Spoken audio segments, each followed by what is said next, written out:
Hello mga ka-property, ayan, at ngayon nga po ay papunta po tayo dito sa Angat, Bulacan at ito po, nasa part po tayo ng Villa Lolita Resort kung saan ito pong kalsada na to ay straight ahead lamang papunta sa ating Macolor 1 na sakop po ng Barangay Encanto. So, pupuntahan po natin ngayon yung project na nauna nating ibinenta na residential lot nga po. So, pupuntahan po natin at sabi nga po ay meron na daw tayong development permit. Kaya naman, excited po tayo na ma-actual ng ating mga client at mapanood itong ating video para po sa mga nakapag-abil. 1.5 year na nga po ang kanilang paghuhulog sa ngayon.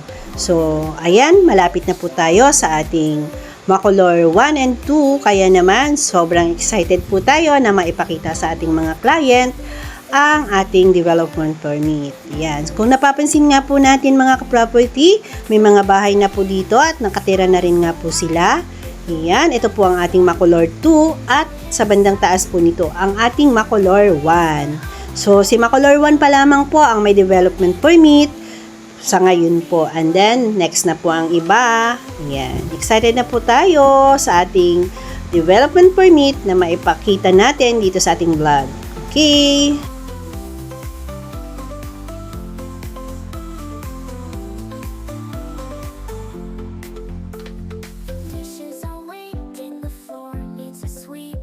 Okay, welcome po mga ka-property at ito na nga po, narating na po natin ang Macolor 1 at meron po tayo ditong few units left na reopen lamang. At ito na nga po, nakapaskil na po ang ating development permit at ito na po ang hinihintay ng marami nating client at syempre mauumpisahan na rin po ang ating inaantay bagaman po hindi umpisa pa lang po ito pero syempre po ganun po kami ka-excited na maipakita nga po ang ating residential lot na nagkaroon na nga po tayo ng ganitong permit. So, ibig sabihin ay pwede nang galawin yung ating residential lot. Pwede nang maggawa or mag-start ng mga drainage and road. Yan. So, ganun din po ang inyong mga house, syempre.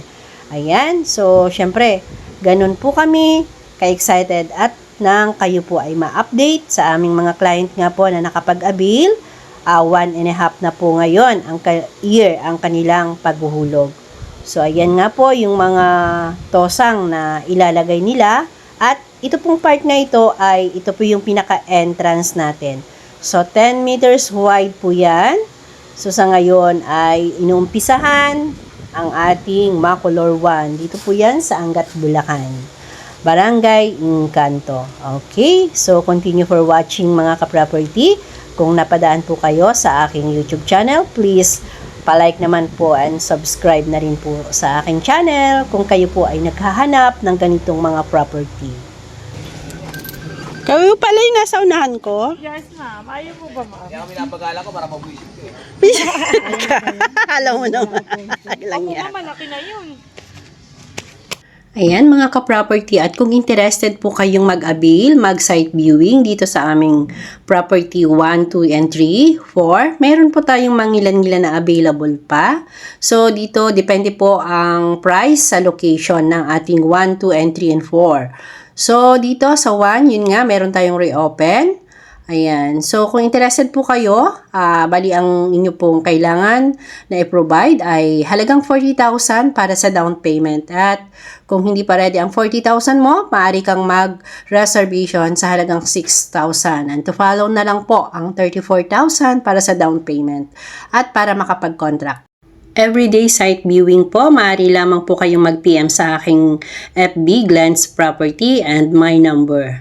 So, ayan, naka-flash po sa screen. Tapusin nyo lamang po ang aking video para po mapanood nyo po ng full ang ating mga detalye.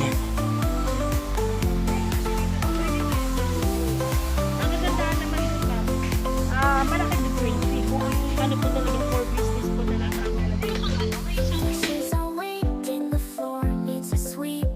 With the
and joy inside.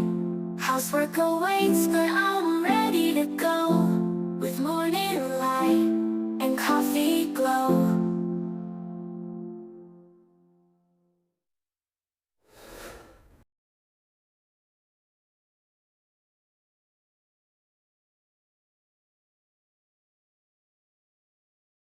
So, ayan ka-property at tatapos po ninyo ang aking video at ito po, pauwi na po tayo ngayon mga ka-property. Bali, itong straight ahead lang na to ay pabalik naman sa highway ng Norsagaray at boundary din ng Santa Maria, Bulacan. Kung saan ang Santa Maria na right side ay palabas na rin po ng Walter Mart at ng Bukawi. So, exit na rin po siya, syempre, ng NLEX.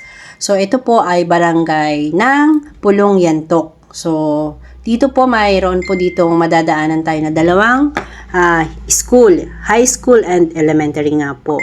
So, wala pong problema sa inyong mga sasakyan dahil nga po cemented road naman po ito at madali lamang pong mapuntahan at marating. So, iwi-waste nga lang po natin dyan ay Pulong Yantok para marating po natin yung arko na yon. So, yun, straight ahead na rin po yun. Papunta sa ating Macolor, Barangay Encanto. So, ito nga po, ayan, ang school ng high school. At dito po ay nalalapit na po yung highway na lalabasan natin dito. So, yan nga po. Pag narating nyo naman po itong highway na yan, ito na po yung arko at papalapit na nga po tayo. So, yan. Two-way naman po siya. At ito na, daanan po ng bus, jeep. Ayan, may mga dito po ay makakasakay na po kayo dito. Pwede ng tricycle paloob at pagpalabas naman ay may mga jeep na rin nga po at bus. So, yan. So, tayo po naman ay magla-left side ngayon dahil pa Santa Maria yung kanan natin na yan. So, tayo ay pa Norsagaray to San Jose. Yan. So, mararating nyo po dyan. Yan. Ito po yung arko. Matatanaw nyo yan. Yan. May Pulong Yantok na nakalagay. So, ayan na nga at hanggang dito na lamang po ang ating video at pasensya na po, natagalan po ang ating upload uli. Ayan nga po. Ito na po yung arko ng Norsagaray. Tayo po ay pauwi na ngayon. Please, pasubscribe na rin po ng ating YouTube channel. Thank you so much again sa ating mga minamahal na clients.